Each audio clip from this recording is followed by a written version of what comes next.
Loft 100 Studios, The Big Biz Show, and our affiliates and our hosts are not registered investment advisors or broker-dealers. Our show hosts make no commitment that the purchase of securities of companies profiled or otherwise mentioned in our programming are suitable or advisable for any person, or that an investment in such securities will be profitable in general. Given the nature of the companies profiled and a lack of an active trading market for their securities, investing is highly speculative and carries a high degree of risk. We profile selected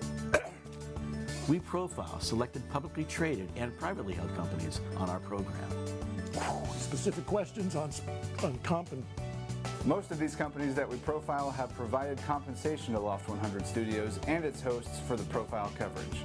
From time to time, we sell shares of the companies profiled in the open market that we receive as compensation for coverage of client companies. But never sell stock if we are speaking about, interviewing, or covering a public company who has paid us compensation. specific questions. Specific questions on compensation can be directed to producer@sullyentertainmentgroup.com. Listeners should verify all claims and do their own due diligence before purchasing any securities mentioned on this program. Investing in securities is speculative and carries a high degree of risk. We encourage our listeners to invest carefully and read the investor information available at the websites on the Securities and Exchange Commission, SEC, at sec.gov, or the Financial Industry Regulatory Authority, FINRA, at finra.org. Welcome aboard.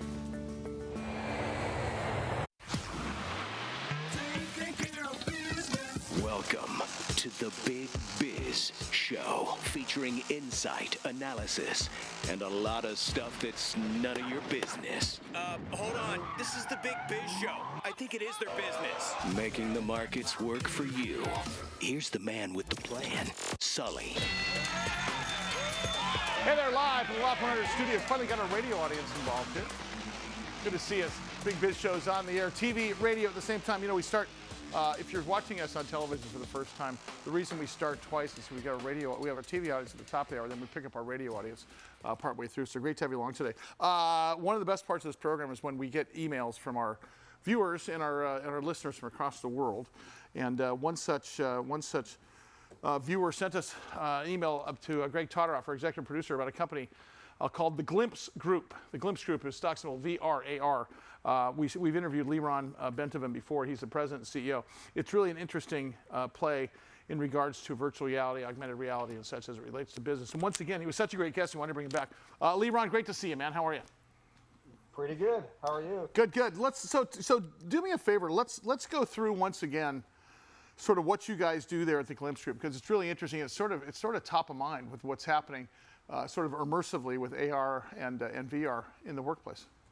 Yeah, so right now we are in the midst of a immersive technology tech cycle that started probably 7-8 years ago, and technologies come together to kind of move us from the digital era where we were before to the immersive era. And kind of virtual reality and augmented reality are kind of immersive technologies. They work together with AI and blockchain to really kind of move us from living the world in 2D to living the world in 3D, which is where we're going to end up at the end of this tech cycle.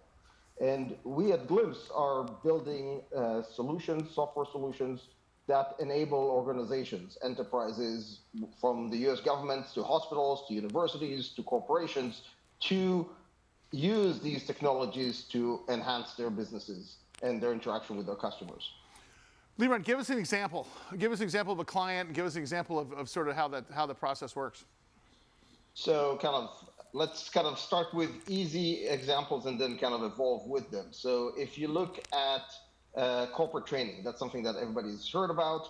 You're an organization. Historically, if you wanted to train your employees, you had to basically give them kind of the machine they need to be trained on, or put them in the situation. If it's a soft skill situation, they need to be trained on, and so on. Virtual reality allows those employees to be trained in those situations by kind of using VR. So they can either engage in soft skills interactions with avatars or multi-person kind of simulations, or they can learn how to operate a machine. Kind of, you can see in the video right now, this is an example of a pharmaceutical machine where the employees got trained in something that was complicated and expensive to train them on, and they can get trained in VR. So that's like the easy known examples. and it evolves into how the military trains kind of our kind of armed forces, how hospitals train nurses and doctors and medical professionals, and this is just one layer, which is the training layer. Then you can talk about marketing and go-to-markets. Before we get to, because as we're watching this on your website here, there's all kinds of opportunities that we're seeing different categories and different industries. So what's the low-hanging fruit for opportunities, and what's long-term for you? What do you see you're seeing being the immediate targets for? So the short-term opportunities, a lot of them are related to marketing. Immersive technologies allows people to connect with products in ways that they cannot do in digital format. So you look at Snap as an example. We work with them closely to create a lot of high-end lenses for working with a variety of retailers, allowing you to try on the product. Kind of our subsidiary Curial, and you're seeing the video right now, allows you to try whether it's sunglasses or goggles or hats or what have you, and put them on and really connect with them. And the data shows that people are much more likely to buy when they are actually interacting with that product in augmented reality. So at the same time you're marketing, there's also a learning and training curve that, for after product purchase, and as well as you said, training for, even such as military and biopharma, as you saw in there. Is that something that is a focus for right now, or is that something that's in the future? No, that's happening right now. So the ROI for organizations that are going and training their employees in immersive technologies is very powerful, because you build those experiences, and not only can employees get trained anytime, anywhere with no incremental cost, but you're getting also of analytics that you can get, because everything is digital. You can understand what they're doing right, what they're doing wrong. Everything is very objective. It's not subjective. Someone is evaluating them. You can actually evaluate them automatically.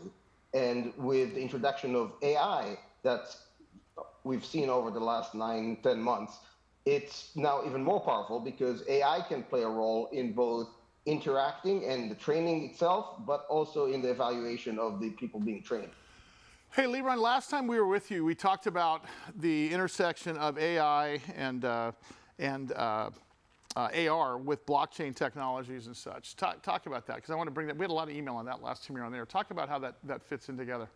So if you look at kind of the immersive world, kind of each one of these technologies will have a certain role in it. So blockchain is going to allow us to do a few things. Kind of the obvious one is obviously there will be a need for a global currency. And whether that will be Bitcoin or something else, the global currency will exist and will be run. But blockchain will also allow us to manage assets. So we've seen kind of the hype and fall of the NFTs, but all of the assets in the virtual worlds will be NFTs, not as speculative assets, but assets that we can own, we can control. They will have certain functions, and you'll be able to control them and understand what's going on with them. And the last element that blockchain brings into the equation is the ability to manage identity. If you're in an immersive world, kind of everything looks like an avatar. You don't know who's who. And blockchain will allow us to control and own our identity as we go through the metaverse. So that's kind of where blockchain comes in. Obviously, AI will not only be a significant tool that will allow us to build a metaverse, because there's just not enough talent out there to build kind of all those worlds that everybody wants to build, but kind of those worlds will be filled with AI actors that will kind of bring those worlds to life. Lyron, from a worldwide perspective, is this something that most developed nations have picked up, they've grabbed it and are running with? Where's the United States when it comes to this type of technology? I think the US is relatively advanced, definitely in terms of building technology. And we see a lot of companies, and kind of we work with hundreds of leading organizations across the country and somewhat across the world. And the US is definitely at the forefront of utilization. But we're seeing kind of countries in Asia, I recently spoken about what Korea is doing in terms of managing how AI is interacting. So there's a lot of countries that are kind of pushing forward and trying to bring an advantage for them by kind of being more open to embracing these technologies while putting the right governors on how they're utilized in their society. Lyron, if we think in terms of what we're talking about here, are we talking about 5 years away? We're talking about 3 years away? Are we talking about 10 years away until this is completely immersive? Well, completely, kind of, we're more than 10 years away. Technology cycles are usually 30 years, but kind of we are already 7 years into this cycle, and we're probably about 5-6 years away from that inflection point, the equivalent of like 98, 99 in the previous tech cycle, where mass adoption happens, organizations and individuals will start consuming a lot of this content, and then it will really take off. That's where the fun will happen. Lyron, I want you to come back with us, man. Lyron Bentovim, President and CEO of the Glimpse Group. I'll tell you what, it goes right in line with what our good buddy from Rival said the other day in terms of a global currency. Oh, yeah. Which is a little scary. Lyron, thanks so much, pal. Appreciate it. All right, more Big Biz coming up.